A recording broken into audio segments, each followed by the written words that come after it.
is what it has always been. But I think a certain form of technology today allows for misinformation to spread more rapidly than it did in an earlier time.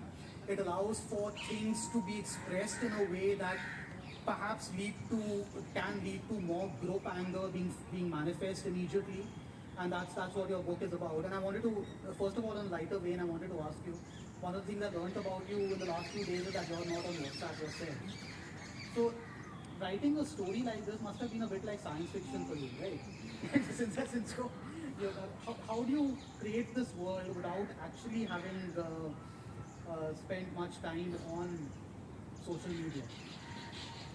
Well, this is exactly how do you do it. And when I finished the novel, actually, I think, I don't know, before or after sending Amber, but um, there was something like 900 plus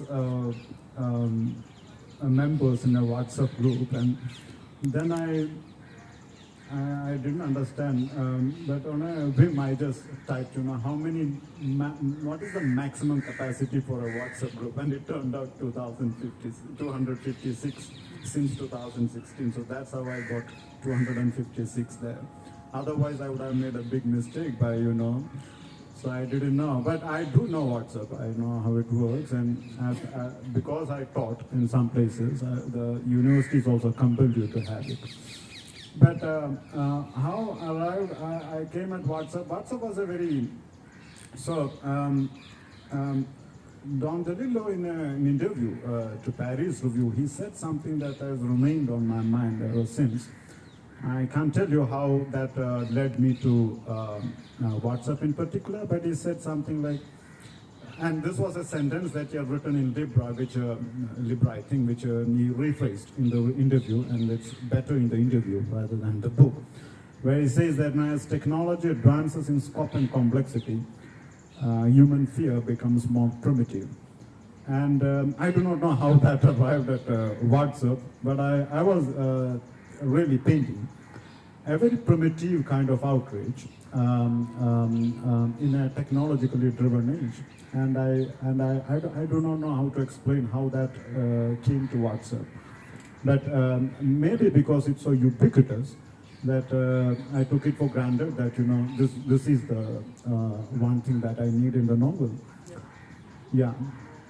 That contrast itself is fascinating, right? The contrast between great technological advances, which are, some of us who are of a certain age still find it difficult to process that we are walking around with these devices that are just where we are connected to any place in the world, any information.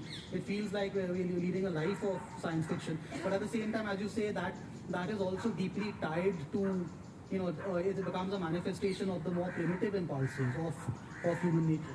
Yes, yes. Human nature, I believe, is it's a very frail nature. It's a violent nature as well.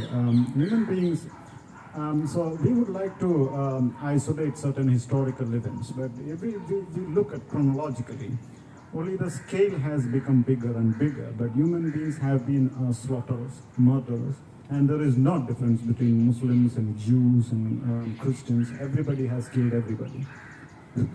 Ottomans have, done away with a number of Assyrian Christians and Armenians, and these genocides have lost. It's gone from common memory, except for the people who suffered it.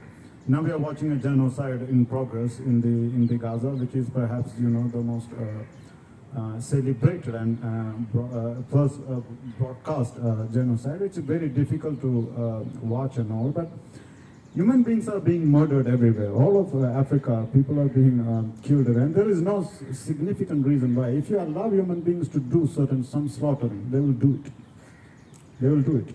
I think one line you had during one of your earlier conversations was, any animal that can use speech will lie at some point or the other.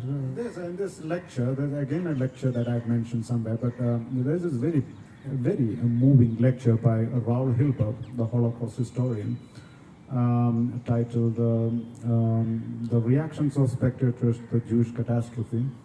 in which he approvingly, quotes Sigmund Freud from his 1915 Vienna lectures, where he says that human beings look for opportunity in order to gratify this primordial need for violence, because man has a primordial need for release. And if you allow them, if you allow things loose enough, they will do it. They don't need, so we would like to think that, a murder has to have a profound reason. But this is an academic thinking. There is no need for any profound reason. It could be impulsive, it could be just whim. I realize we are getting into very dark territory here, and so I feel constrained to mention that this book has a lot of humor in it as well. In between, obviously, if you know the basic story and where it's